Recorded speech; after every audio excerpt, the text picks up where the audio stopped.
Hi friends, welcome.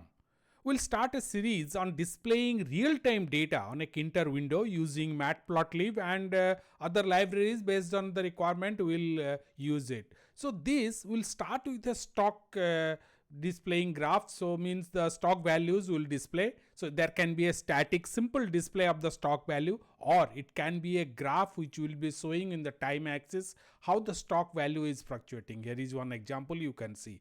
So we'll learn more about this, but before we move, my request is please subscribe to our channel and press the bell icon so you'll be notified as we post these tutorials. Let's start learning how this works. This is a demo part only, subsequently we'll develop the script.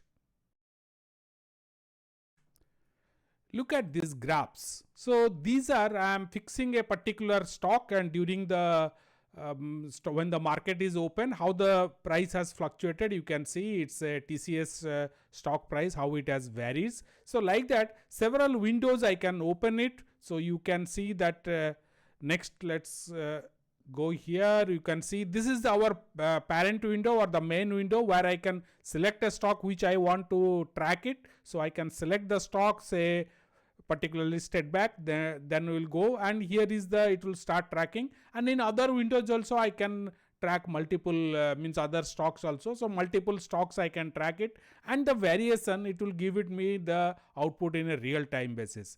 So you can see the Nifty 50 index also.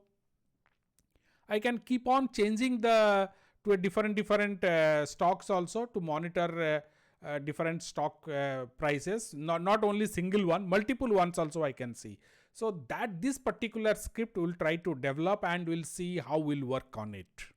That's all friends. So in this we'll be working now. So I will request you please subscribe and press the bell icon so you'll be notified as we keep on adding the more tutorials on how to develop this type of real-time data display on the Tkinter window. And if you have any ideas, suggestions, questions, use the comment section below to post it.